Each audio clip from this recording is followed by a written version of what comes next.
In this episode of Doing the Most, we are going to make a Juniper session mead. Before we get started, let's list all the ingredients you're going to need for this mead.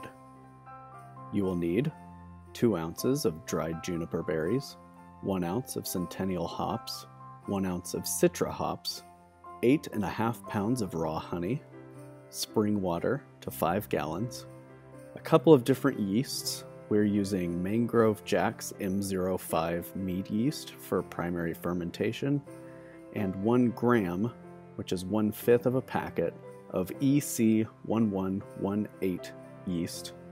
It's a champagne yeast for carbonation.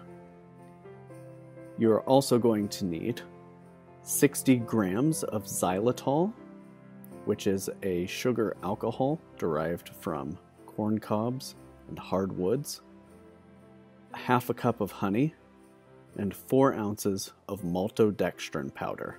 We begin in the country hills of Arcadia, Oklahoma, where we picked fresh juniper berries right off the tree. The goal when picking juniper berries is to choose berries that are bright blue in color. That ensures that they are ripe. But as you can see, we ended up with a lot of green berries too, so we spent some time separating them. Then take all those blue, ripe, sweet, fresh berries, put them in a food dehydrator, and run that for about 48 hours to get your berries completely dehydrated. Here you can see our ingredients: water, Citra pellet hops, Centennial pellet hops, our dried juniper berries, and our raw honey from Round Rock, Texas. That is a gallon jug of honey, but I won't be using all of that in this brew. My drink for this brew session was a Jack Rose made with homemade applejack, grenadine, and a little lemon juice. So we're going to be splitting the hops and the juniper berries for the boil and for dry hopping.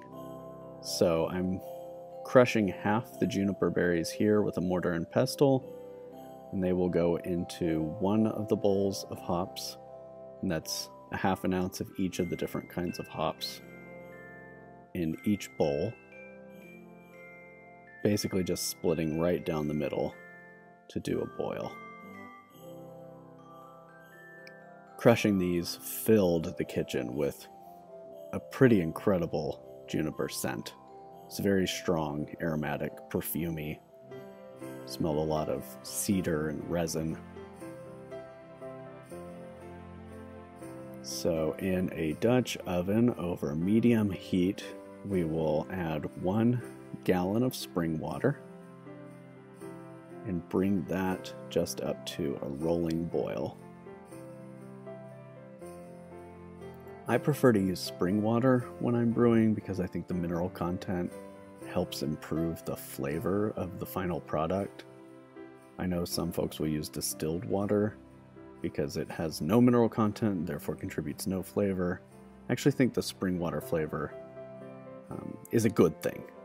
Here, while I am waiting for the water to come to a boil, I'm going to add half of the hops pellets and half of the juniper berries directly into the fermentation carboy.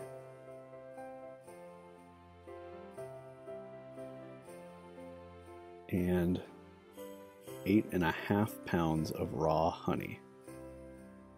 You will watch me struggle to get this honey into the carboy because it had begun to crystallize, which is a hallmark of good quality raw honey. You can remedy that by just heating up the honey by placing the entire jug into some warm water and letting the water break down the crystalline structure, but I mostly just forced it out of the bottle with pressure. Each time I'm stopping here, I'm running over to my scale and weighing it so I can do the math to make sure I got just exactly 8.5 pounds. Add your other half of your hops and your juniper berries to the boiling water, cover and simmer for 15 minutes.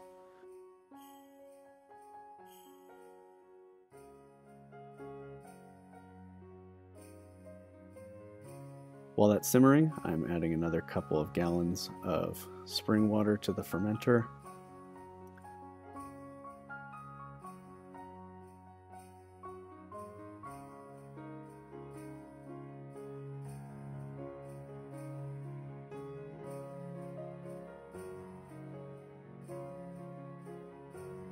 I'm going to use the handle end of a mash paddle to stir it all up.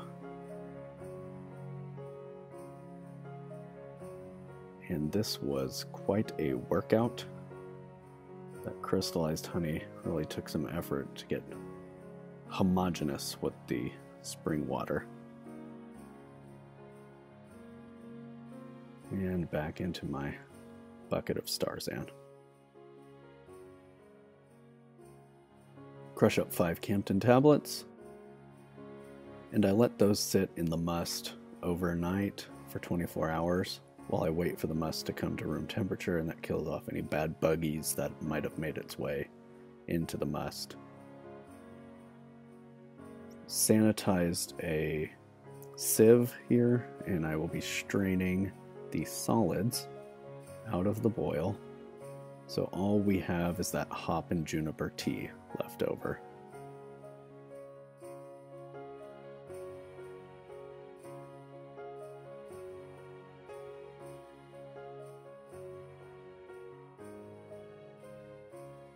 Clean up as you go. This tea will be poured carefully directly into the fermenting carboy. And sometimes these funnels can create some suction, so it's important to kind of keep it elevated or at an angle or jostle it some to make sure it doesn't create suction that keeps your liquid from actually funneling down into the carboy.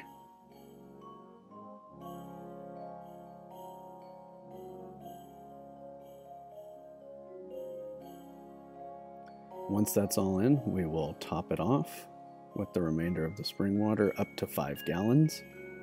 And this is the must that we will be allowing to ferment for the next couple of weeks. It is very green. I actually texted a few friends pictures of this. It's probably the most green thing I'd ever seen in a fermentation bucket. I tried to check the gravity, couldn't really read it, so I'll do it after 24 hours when I pitch the yeast. So, the yeast that I got for this brew, I actually picked up from the Austin Homebrew Supply Store.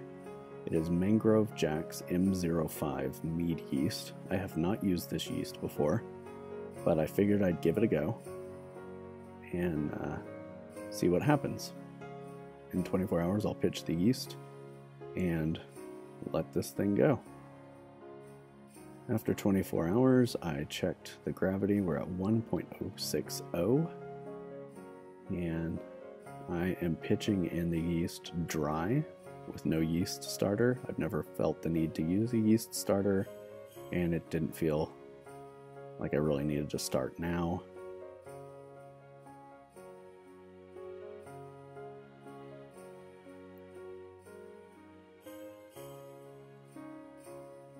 On the left there is a Merlot that I'm blending with a citrus mead to make a piment. We'll do a tasting of that at some point. And here you can see the yeast on top. 24 hours later, it has formed a nice hops and juniper cap on the top.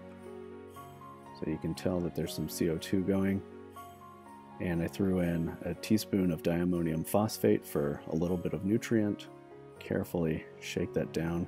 Sometimes diammonium phosphate can create nucleation points for the CO2 that's in your must and cause it to foam up. So I try to be a little careful when I first put it in, just to make sure it incorporates slowly. 24 hours later, we've got a ton of bubbles pouring up to the top. You'll want to occasionally just shake it up to break that cap on top. 24 hours after that, it's really going. You can see ton of CO2 pumping up to the top. So I'd say this yeast did a good job of getting started. Impressed so far. Alright, after 2.5, almost 3 weeks, it completely finished fermenting. So time to rack it into secondary so that it can clear.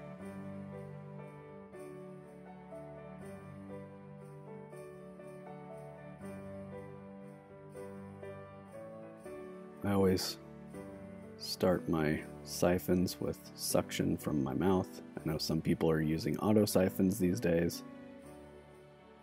I don't really care about a little bit of spit getting into my must.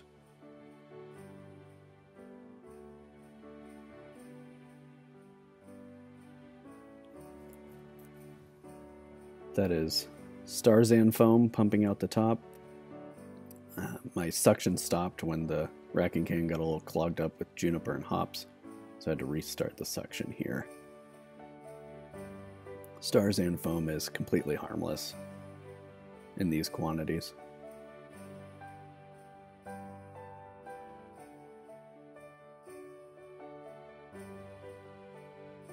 So here's what it looks like when it goes into aging. I pulled a taste. You can see there it's very murky, kind of like pond water. It smelled very perfumey and tasted basically like nothing but just a straight shot of juniper juice, which at this point made me a little concerned as to how this was going to turn out. You can see the concern in my face. So about a month later, we are clear. There's a little bit of hops flakes floating at the top, but a very firm cake at the bottom.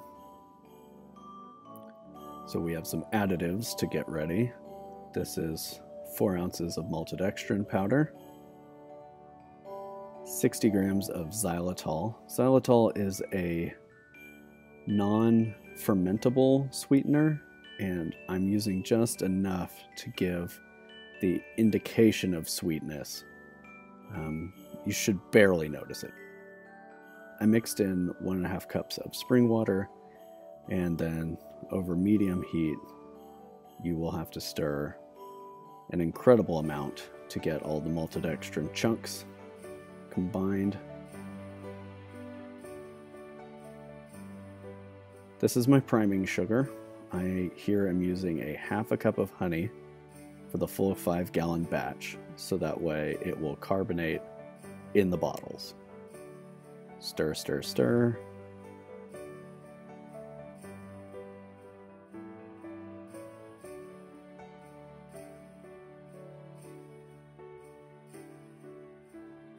And once that's totally combined and comes up to a simmer, we will kill the heat and leave that covered until it comes down to room temperature. This is 1 gram of champagne yeast and about a tablespoon of water. We will mix that up with a chopstick just until combined, and we're going to let that rehydrate while the other additives are coming down from simmer to room temperature. Since there are some hops flakes, I placed some cheesecloth over the end of my racking cane, dunked that in Starzan, and that will act as a little bit of a filter for those large pieces. And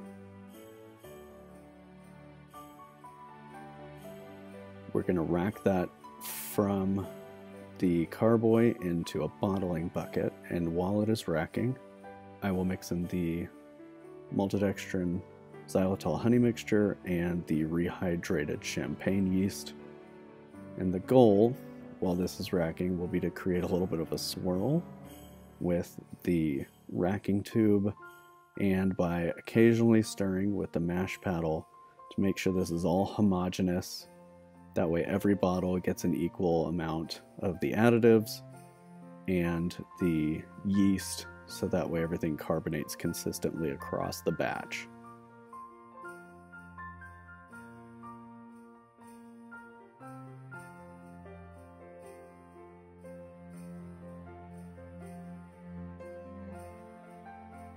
I really am pleased with the color on this. I think I would like it to be a little bit more amber than it is, but as it stands, it does have a nice amber green kind of hue, even when it's in the bottle, which kind of speaks to the juniper nature of what we put together here.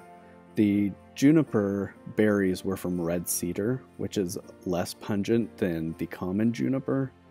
And so that's why I have 2 ounces of juniper in this recipe instead of 1 ounce. Whereas a lot of juniper beer recipes will only use 1 ounce, but it's stronger juniper berries than what we used here.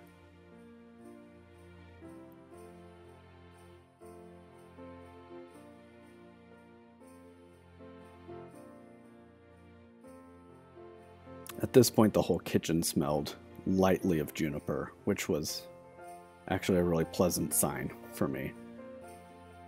So now we are going to take a sip of homebrew. That's a barley wine bochet that I'll be doing a tasting video on soon, and a how-to. Stay tuned for that. And we're putting our bottling wand on the end of our racking tube, and this will allow us to control the flow into each bottle as we bottle 53 bottles of Juniper Mead.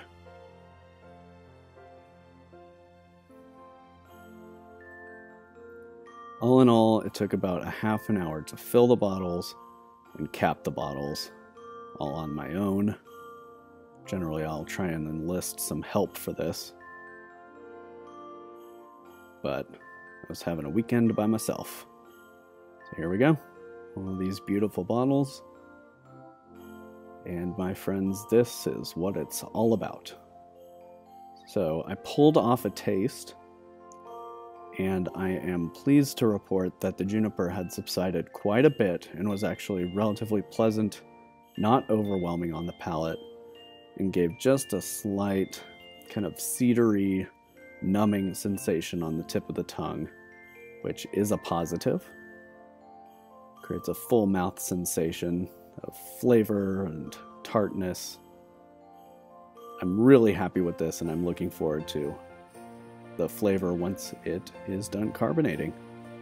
I will do a tasting video on this in about 3 to 4 weeks after it has finished bottle conditioning, and look forward to more videos from me soon. Please subscribe if you like this, and leave a comment down below if you've brewed with juniper before. I'm curious about others' experiences.